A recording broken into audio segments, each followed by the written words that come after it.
Os voy a contar cuál es nuestra hoja de ruta hacia la descarbonización, que además incluye también temas de economía circular. Pero para eso voy a contar de manera muy sencilla cómo se fabrica el cemento, para que podáis entenderlo bien. El cemento se fabrica, bueno, el primer paso es extraer de las canteras margas y arcillas.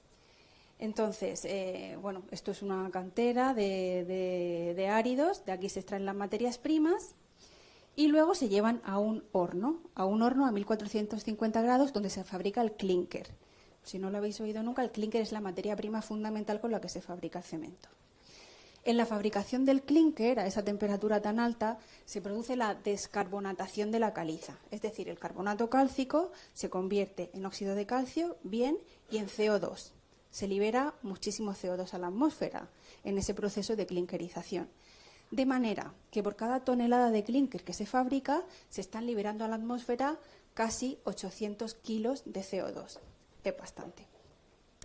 Y por último, ese clinker lo vamos a adicionar con otras materias primas, con otras adiciones y también con yeso como regulador de fraguado, y ahí es donde vamos a fabricar el cemento, que es el polvo gris fino que todos conocemos.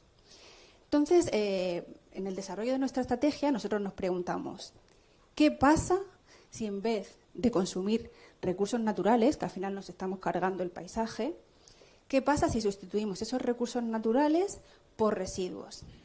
Y también, oye, ¿sería posible fabricar un cemento que no contenga en su formulación clinker? Y eso es lo que nosotros estamos desarrollando. Por todo el tema este que os he comentado de del clinker, por el uso de combustibles fósiles, la industria del hormigón y del cemento es responsable de entre el 8 y el 10% de las emisiones de CO2 a nivel mundial, que es muchísimo. Y la industria del cemento se ha planteado los siguientes objetivos, alineado con el tema del Green Deal y tal. De manera que para 2030 tenemos que conseguir reducir un 30% las emisiones de CO2 y para 2050 se tienen que alcanzar las emisiones netas, cero emisiones.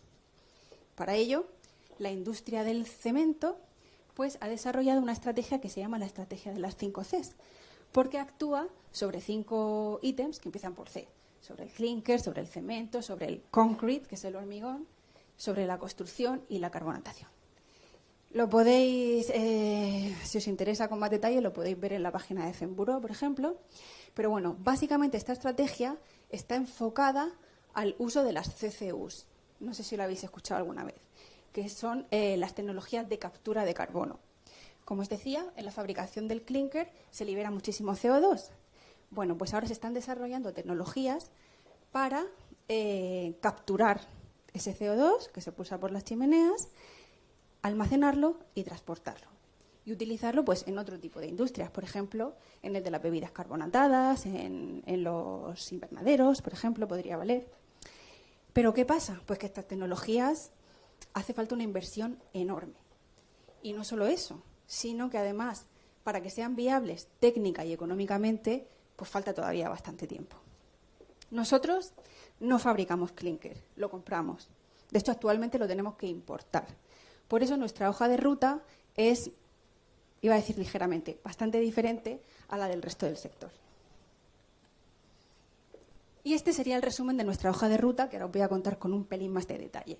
Pero básicamente es fabricar cementos estándar con menor clinker, fabricar cementos con arcillas calcinadas como material cementicio suplementario. Un SCM, un material cementicio suplementario, es un material que sustituye al clinker, confiriéndole también buenas propiedades.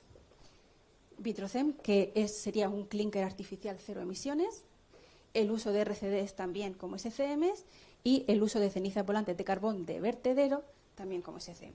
Os lo cuento con un pelín más de detalle. Cementos comunes. A ver, el cemento tú no lo puedes fabricar como quieras. Hay una normativa que te dice qué puedes meter en tu formulación y en qué proporciones. Entonces, ¿qué pasa? Que los cementos ahora mismo más comunes en el mercado son cementos tipo 1 y tipo 2 que tienen una cantidad de clinker enorme. Pero la normativa también te permite fabricar otros cementos, que son los tipo 3, 4 y 5 que tienen menos clinker. Hasta ahora no se veían en el mercado. porque son cementos más lentos, ¿vale? Son cementos que a lo mejor la característica resistente no la alcanzan hasta los 7 días o los 28 días. Y el mercado no tiene paciencia para esperarse. Entonces, pues el desafío que tenemos nosotros es fabricar estos cementos con menos clínker, pero que se comporten igual que los más habituales en el mercado. Y para ello, bueno, esto nos va a permitir un lanzamiento a mercado inmediato, conseguir un marcado CE y tal. Y para ello estamos adaptando nuestra planta industrial, que estamos haciendo ahora mismo una inversión de unos 3,5 millones de euros. Las arcillas calcinadas. Bien, aquí estamos hablando de un recurso natural, ¿no? Diréis, Pilar, acabas de decir que precisamente queríais dejar de utilizar recursos naturales. Bien, esto se va a hacer durante un tiempo porque sí, es verdad, es un recurso natural, pero en su calcinación, o sea, cuando nos lo llevemos a un horno para fabricar una especie de clínker, no se producen emisiones de CO2 a la atmósfera. Entonces, bueno, por ahí de momento ganamos. También es verdad que la arcilla es un material abundantísimo en la Tierra. No valen todas las arcillas, hay que hacer una labor de investigación importante, pero bueno. Y esto también nos va a permitir un lanzamiento inmediato al mercado porque entra dentro de la normativa de los cementos.